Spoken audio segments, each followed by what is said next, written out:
Hello लोगोफोर, दिनै आं नोंथांमोननि थाखाय मोनसे गोदान भिडिअ लाबोदों।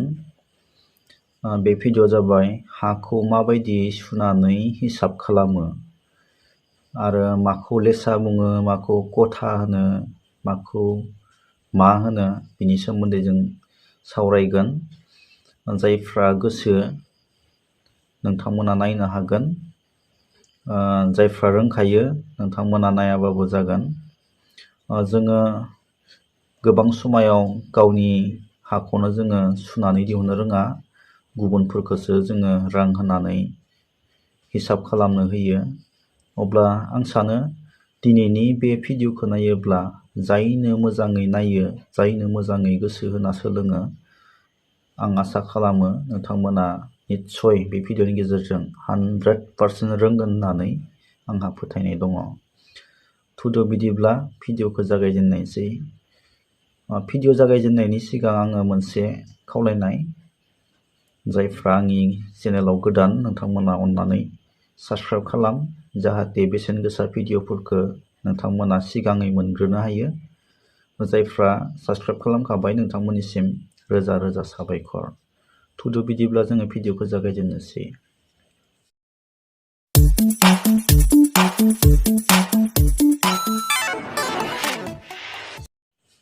जोङो हा हिसाब खालामनो थांनायनि सिगां माखासे बाथ्राफोरखौ मोनथिग्रोनांगौ जायो, गोसोआव लानो गोनांबो जायो, अब्लासो जोङो हिसाब खालामनो हायो।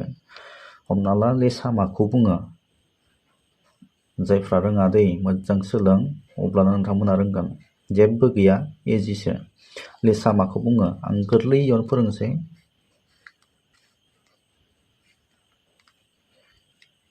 बर्ग माखौ बुङो आं बेखौ फोरोंग्रोनोसै दै। बिथिंबो समान, बिथिंबो समान, बिथिंबो गासिबो समान, बेखौ होनो बर्ग। हमना ला 12 फुट FT दै, 12 फुट, इथिंबो 12 फुट, इथिंबो 12 फुट, इथिंबो 12 फुट। गुवार गोलाव गासिबो एके, बेखौ मा होनो? बर्ग। आरो बेबायदिनो 12 फुट, 12 फुट, 12 फुट, गासिबो 12 फुट, बिदिनो गासैबो 12 फुट जानायखाय बेखौ से लेसा होनो दै। से लेसा 12 सारिय'फाले 12 फुट थायोब्ला बेखौ से लेसा होननानै होनो। अब्ला जोङो बेबायदिनो 20 लेसाजों मा जायो? से कथा आरो 20 लेसा से कथा आरो 5 दे बियो 5 कथा 1 बिघा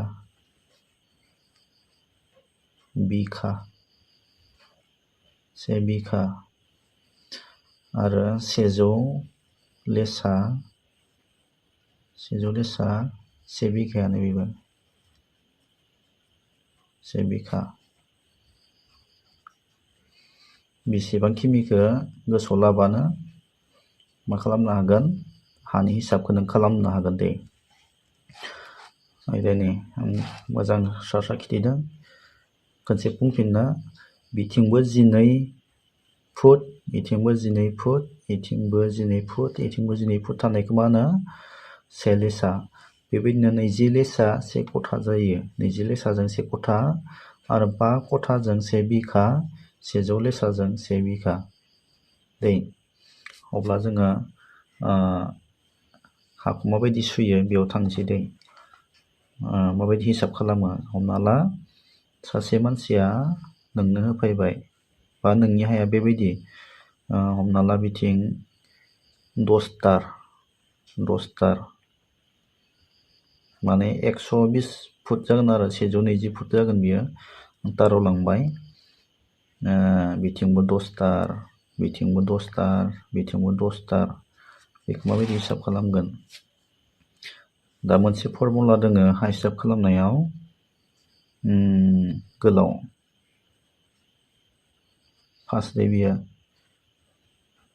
फार्स्ट फर्मुला गोलाव प्लास गोलाव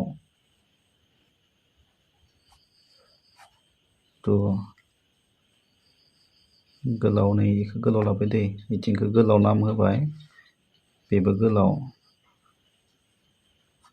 बिथिंया गुवार बेबो गुवार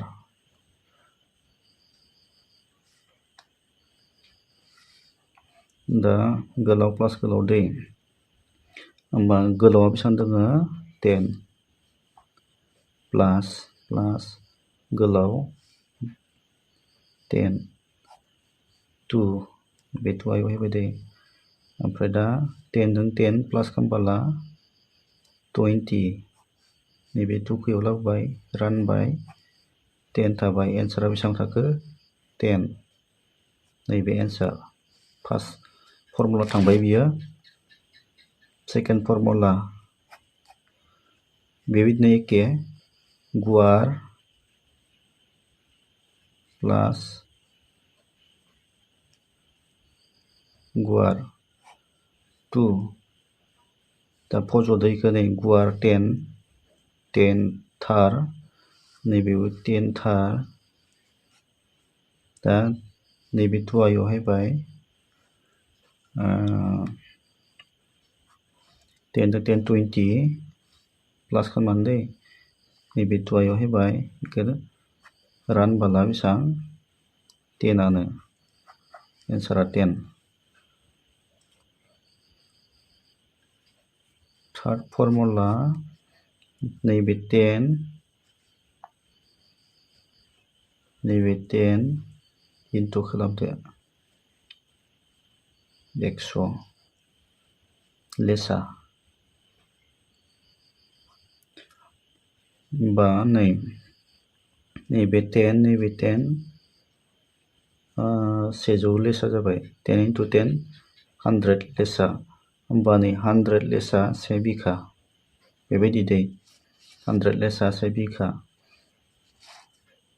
होमबा बेयाव 1 बिघा जाबाय 100 लेसाजों 1 बिघा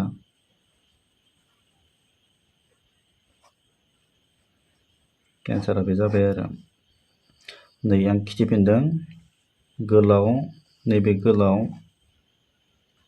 नै गोलाव प्लास गोलाव बे फर्मुला नैबे गोलाव नैबे हायबाय इयाव नैबेयाव हायबाय बेजों प्लास खालामबाय 20 नैबे 2 आव थांबाय रानबोला 10 नैबे 10 आ थाबाय नैबे दैयाव हायबाय एन्सारा बे गुवार नैबे गुवार इयाव हायबाय बेबो गुवारा इयाव हायबाय नैबे 2 आ नैबे 2 10 जों 10 प्लास 20 2 खौ इयाव लांबाय 20 खौ 10 जों रानबोला 10 दानिया नैबेनि एन्सार इनटु खालामदो 10 इनटु 100 लेसा 1 बिघा 100 लेसा 1 बिघा नैबायदि आरो जोङो मालाबा नैबेबायदि स्टाइलनि हा मोनो हमना ला ओरै आरो नैबे ओरै ओमफ्राय ओरै जागोन मालाबा ओरै बिदि आरो हाया हमना ला बिथिं 15 थार 15 थार बिथिं 35 थार बिथिं 25 थार बिथिं 5 थार बिदि आरो बिदि नोंनो सोरबा सुनानै लाबोबाय बा नोंनि हाया बेबायदि अब्ला नों बेखौ माबायदि हिसाब खालामगोन एखे फर्मुला जोङो फार्स्टआव जों थाङो फार्स्ट फर्मुला गोलाव प्लास गोलाव होलायलायला आङो डाइरेक्ट थांसै आरो गोलावा बेसेबांमोन 35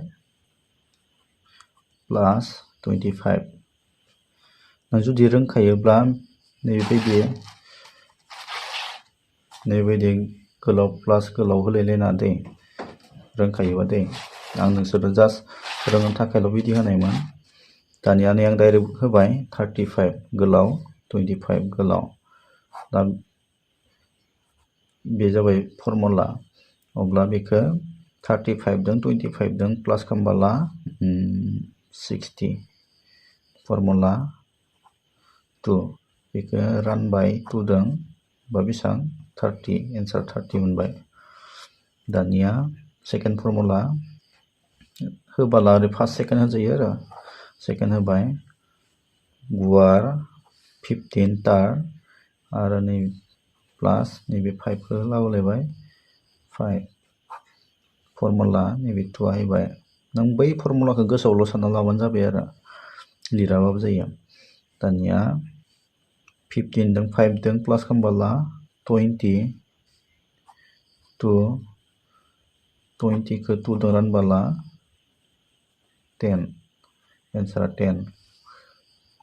3 नम्बर थार्ड फर्मुला 30 लेसा इन्टु 10 लेसा बेखौ जों इन्टु खालामबोला 300 लेसा।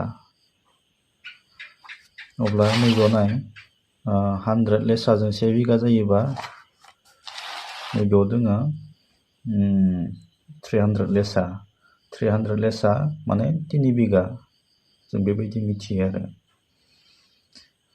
अब्ला नोंथांमोना बे भिडिअनि गेजेरजों हानि हिसाबखौ रोंबाय आरो माखासे फर्मुलाफोर दंबावो जायफोरखौ आङो बे भिडिअआव लाबोआखै। भिडिअआ गोलाव जागोन बेखायनो आङो गासैखौबो मोनसे भिडिअआवनो फोरोंजोबनो हायाखै। बिनिखाय माखासे फर्मुला जेरैहाय हमना ला हाया मालाबा ओरै थायो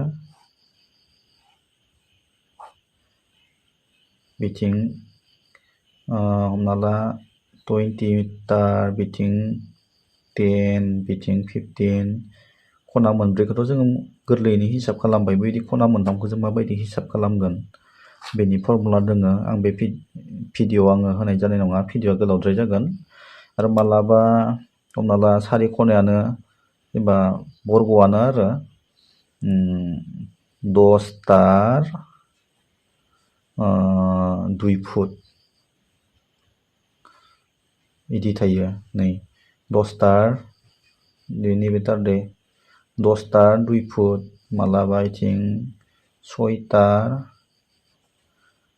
बे बिदि माबायाथ' जेबो नङा। नैबेबायदि फुट थादेरोना 6 तार 8 फुट बिदि थायो। बेबायदि फुट थादेरनायखौ माबायदियै हिसाब खालामो बेखौ आं उननि समाव लाबोगोन।